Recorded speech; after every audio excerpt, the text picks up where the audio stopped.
Assalamualaikum sahabat Glora, saya Rizka dan rekan saya Fajri. Hari ini kami berada di Kompleks Pemakaman Raja dan Masjid Tertua Katangka, tepatnya di Kecamatan Sembopu, Kabupaten Goa.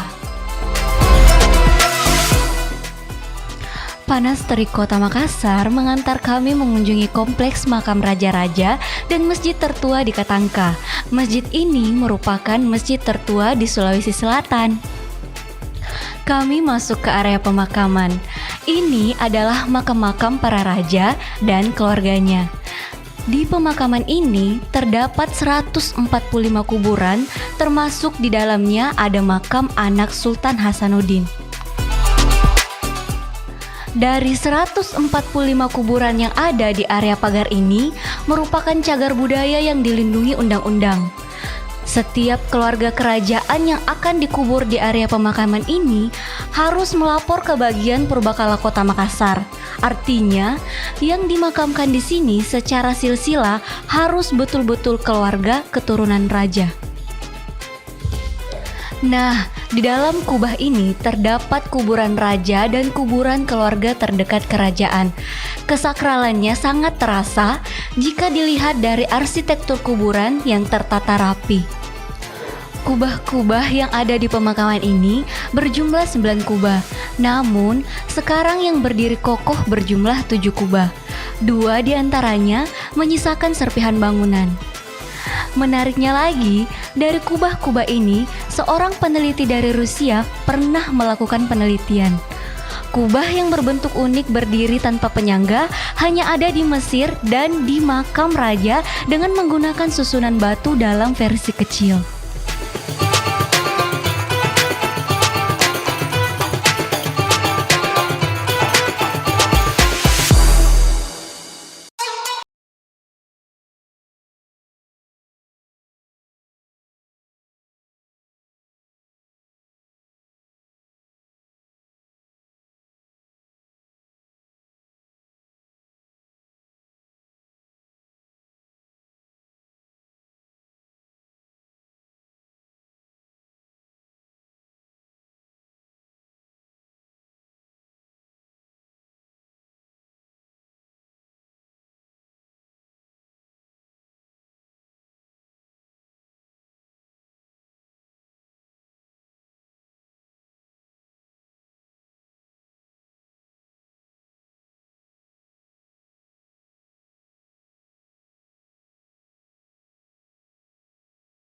Nah, sekarang saya sedang berada di dalam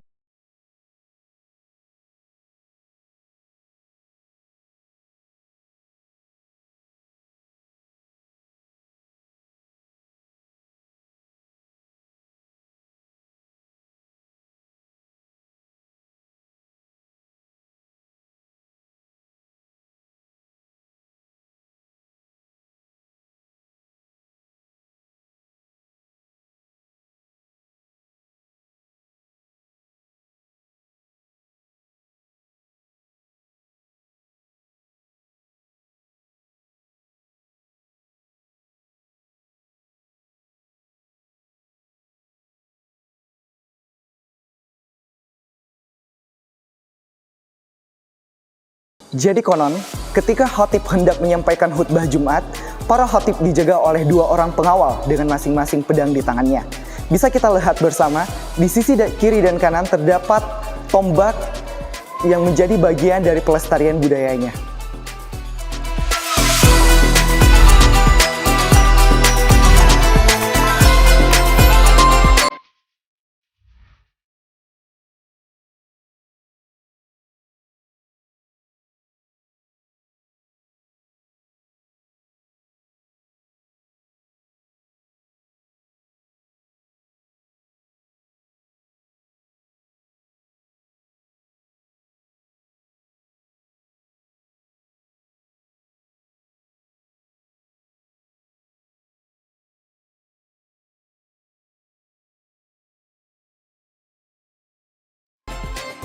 Baik Bapak, saya cukup penasaran dengan apa yang terletak di ukiran mimbar tersebut. Mari, boleh kita lihat Pak? Ya, bisa ya. Ini ukirannya ukiran Arab ya Pak? Iya, jadi ini ukirannya ini memakai huruf Arab tapi dalam bahasa Makassar. Oh, huruf Arab tapi dari bahasa Makassar ya Pak. Ini ukirannya dari Cina ya Pak? Kalau kita melihat arsitektur mimbarnya ini memang ada pengaruh budaya Cina ya. Jadi di ukiran pada mimbar ini memakai huruf Arab dalam bahasa Makassar. Jadi di sini dikatakan bahwa nani pakaramula ni pari anna mimbaraka rialona jumaka ruambangina bulan Muharram ritau si sabu antalu milangana antalu nana surau kiri kareng katangka siagaan tu mailala loloa nani tantua mu angkananya inai akan lino punna irate muhatte kari mimbaraka tena nagapai amala jumana. Jadi artinya mimbar ini dibuat pada hari Jumat tanggal 2 Muharram 1303 Hijriah yang disuruh ukir oleh Kareng Katangka bersama dengan Tumai Lala Loloa. Jadi Kareng Katangka ini pada saat itu adalah putra mahkota kerajaan Goa dan Tumai Lala Loloa dalam pemerintahan itu Menteri Dalam Negeri. Terus baris paling bawah dikatakan bahwa apabila khatib sudah berada di atas mimbar, maka kita tidak diperkenankan lagi berbicara masalah dunia. Insya Allah. Jadi begitu ya Bapak? Iya. Kalau fungsi tombak ini sendiri apa itu Bapak? Jadi di awal masuknya Islam di kerajaan Goa ini, tombak ini tidak dipasang seperti ini. Baik. Tapi dipegang oleh 2 orang prajurit di samping kiri kanan mimbar. Jadi kedua orang prajurit ini berfungsi untuk menjaga khatib yang sedang membawakan khutbah. Jadi di awal masuknya Islam ini di kerajaan Goa apabila hari Jumat, di mana khatibnya membacakan khutbah dan konsep daripada khutbah tersebut terbuat dari daun lontar. Nah, kalau daun lontar ini biasanya panjang ke bawah. Ya, Pak. Nah, di penghujung khutbah tersebut biasanya sebagian jemaah ini berdiri dan berlomba menggigit ujung daun lontar tersebut atau konsep tersebut. Mereka meyakini bahwa barang siapa yang menggigit ujung daun lontar tersebut, maka tidak ada ujung senjata tajam yang bisa menembus kulitnya, kebal. Nah, kalau dibiarkan seperti ini bisa mengganggu jalannya ibadah salat Jumat. Untuk itulah disiapkan 2 orang prajurit di samping kiri kanan mimbar untuk menghalau jemaah yang berkeyakinan seperti itu ya. Baik Pak, saya melihat dari arsitektur mimbar ini, identik dengan ciri khas orang Cina ya Pak? Ya, jadi kalau kita melihat arsitektur mimbar ini memang ada pengaruh budaya Cina. Jadi waktu terjadi renovasi di zaman kerajaan itu banyak pedagang-pedagang yang berasal dari Cina yang kebetulan beragama Muslim menawarkan bantuan kepada Raja Goa. Jadi itulah bentuk kubah daripada mimbar ini berbentuk bangunan Cina pada umumnya ya. Jadi kita juga bisa melihat bentuk keramik yang ada di dinding mimbar ini asalnya dari Cina. Jadi sebelum ada semen di kerajaan Goa ini, keramik ini sudah berada di masjid ini. Baik, terima kasih Pak.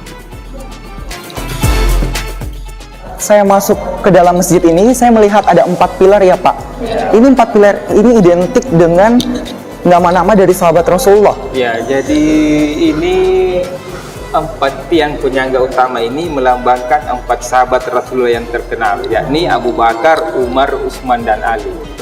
Jadi orang tua kita dahulu ini membangun masjid tidak sembarangan, bukan modelnya yang diutamakan, tapi makna-makna simbolik yang terkandung di dalamnya.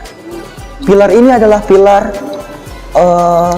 yang sudah lama ya Pak? Ya, jadi kalau kita melihat bentuk mimbar ini memang ada pengaruh budaya Eropa, namanya Portugis. Nah, jadi hampir mirip dengan bentuk tiang teras yang ada di Benteng Rotterdam.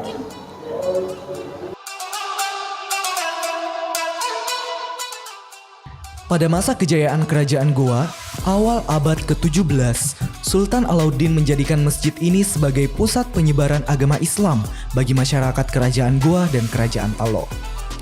Syekh Yusuf Al-Makassari, ulama ternama asal Makassar, dulunya dibesarkan di lingkungan masjid ini oleh Sultan Alauddin. Sebelum beliau berkelana ke Banten dan Aceh, yang kemudian dibuang oleh Belanda ke Sri Lanka dan Afrika Selatan. Tiga ulama ternama asal Minangkabau, Datuk Ditiro, Datuk Ribandang, dan Datuk Patima dulunya pun berdakwah di Masjid Katangka ini.